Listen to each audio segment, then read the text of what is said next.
doutrina social da Igreja, no ministério que a Igreja desenvolve, nas suas diferentes ações e projetos, é o tema que queremos analisar nesta semana, no diálogo que temos com o Padre Hermínio Rico e com o Francisco Sá Filho Cabral. Cumprimento, muito boa tarde, obrigado por estarem neste programa onde, de facto, reservamos tempo para a doutrina social da Igreja. De filosofia social a ministério social da Igreja. Que percurso é este, Padre Hermínio Rico? Bom, é uma forma assim formal e quase técnica académica de pôr aquilo que é a grande evolução que teve a doutrina social da Igreja em termos do modo de a fazer e do modo de a apresentar. Começou no final do século XIX como exercícios de reflexão onde as citações bíblicas ou o fundamento teológico praticamente não aparecia. Por isso é que eu pus aí nessa nota filosofia social. Era uma argumentação a partir da tradição muito católica e que continua a ser viável e com valor, que é a chamada tradição da lei natural. Porquê? Porque a ideia era falar não tanto para dentro da Igreja, mas falar para fora da Igreja.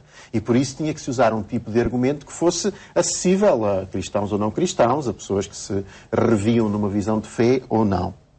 Qual é, isto tem a vantagem enorme de ser uma ponte para fora da Igreja, tem a desvantagem enorme de desmobilizar o próprio interior da Igreja. Portanto, porque é que estão aqui a falar agora o Papa a falar destas filosofias? O que é que isto tem a ver com o meu seguimento de Jesus Cristo? O que é que isto tem a ver com o que eu aprendo na catequese ou com o que se fala na pregação? E na altura do Vaticano II, do Conselho Vaticano II, sentiu-se muito esta necessidade de trazer de volta, não só a doutrina social da Igreja, mas a teologia moral, de um modo geral, trazer de volta à inspiração bíblica, à fundamentação teológica.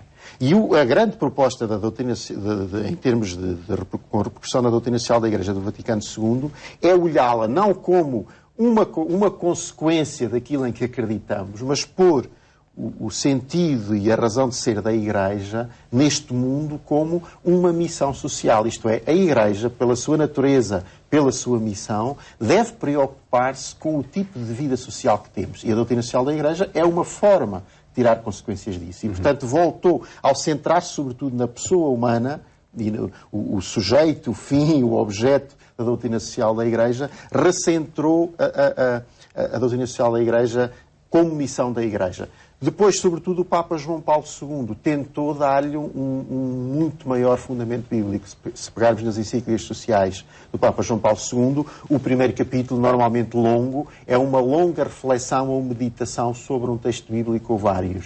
Procurando aí a fundamentação e a inspiração. A inspiração. O Papa Bento XVI faz ao contrário, parte da doutrina social da Igreja e vai para cima, não é?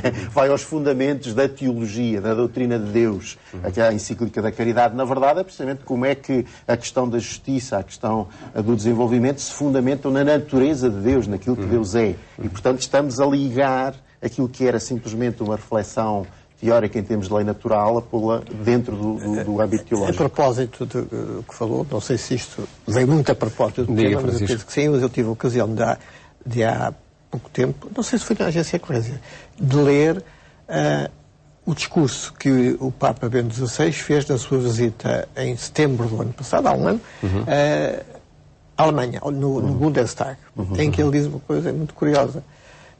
A religião católica, a religião cristã, é a única que não impõe direito. Um direito. Não impõe. Porque acha que a razão humana enfim, e a natureza, o direito natural, chegam lá. Portanto, não tem aquilo que os muçulmanos têm, uma sharia, com preceitos... Um conjunto normativo. Normativos para a vida corrente e para a vida do Estado, etc. Isso é importante. Aliás, a Igreja não impõe coisa nenhuma. A Igreja propõe. E a doutrina social da Igreja é uma proposta às pessoas. Olha, vejam lá.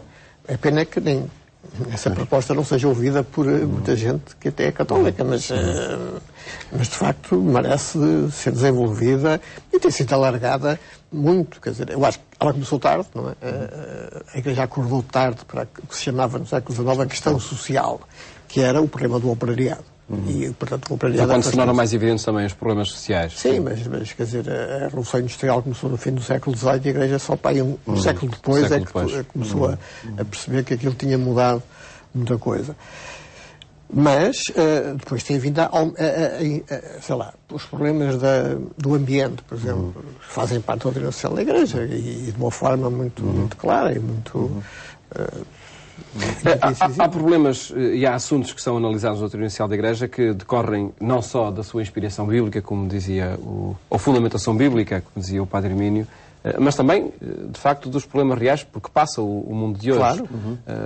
E nesta situação de crise, sei lá, assuntos como a distribuição equitativa dos bens, dos recursos naturais, etc., são temas de hoje também, enfim, das últimas décadas, que vão sendo cada vez mais pertinentes. E a crise, nós temos várias crises, a crise financeira global, de 2008, 2009, sobretudo, que ia arrebentando, que ia dando um colapso financeiro mundial, teria sido trágico.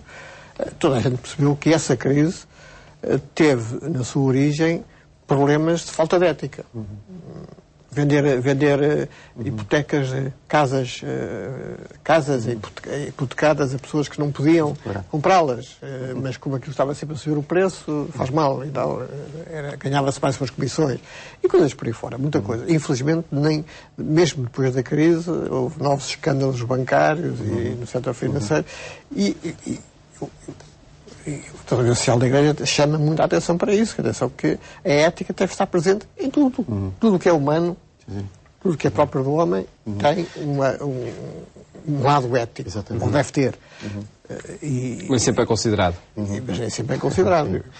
Esse aspecto é muito importante, porque a doutrina social da Igreja nunca parte deste tipo de raciocínio. Nós propomos isto porque Cristo disse.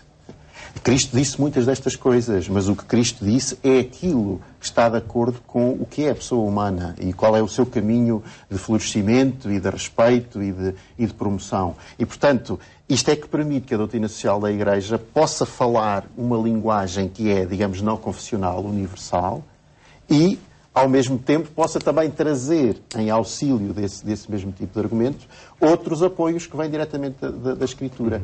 Isto cria uma tensão na doutrina social da Igreja. Por um lado, é uma doutrina que pretende estar em diálogo com o mundo, o que significa que o caráter especificamente e estritamente cristão é diminuído, mas ao mesmo tempo é também uma doutrina que procura mobilizar os próprios cristãos. E aí tudo o que aumente o caráter especificamente cristão tem um fator mobilizador maior. Esse caráter cristão também não se percebe sem diálogo com o mundo. Não, mas sim, as duas coisas estão ligadas, não é? Mas obviamente é muito mais fácil eu mobilizar uma comunidade cristã usando uma parábola do Evangelho do que fazer um raciocínio abstrato a partir da lei natural e das exigências da dignidade da pessoa humana, etc. Não é? Por alguma razão, Cristo falou sempre com parábolas, com histórias, com narrativas, não é? Com referência a símbolos. Não havia teorias, temos símbolos fortíssimos nas escrituras cristãs. O símbolo do reino de Deus, o símbolo da comunidade, não é? A ideia de uma comunidade universal. Não há judeu nem grego, não há escravo nem livre, não há homem nem mulher. Este ideal cristão é extraordinariamente mobilizador para coisas que estão hoje muito vivas e são desafios importantes neste nosso mundo. Agora, como é que uma doutrina não se torna totalmente virada para dentro? Ou, no esforço de diálogo, não se torna irrelevante para a vida da própria Igreja, que acho que é o que ainda tem acontecido mais, não é? Parece que o Papa é muito bem recebido quando vai discursar às Nações Unidas e muito bem ignorado pelos seus próprios seguidores, porque aquilo que quando discursa nas Nações Unidas, por exemplo. Fica esse desafio também, que acredito que a continuidade da análise dos temas da doutrina social da Igreja possa ajudar a que, de facto, sejam temas mais relevantes tanto para a sociedade como para a Igreja Católica e para os cristãos.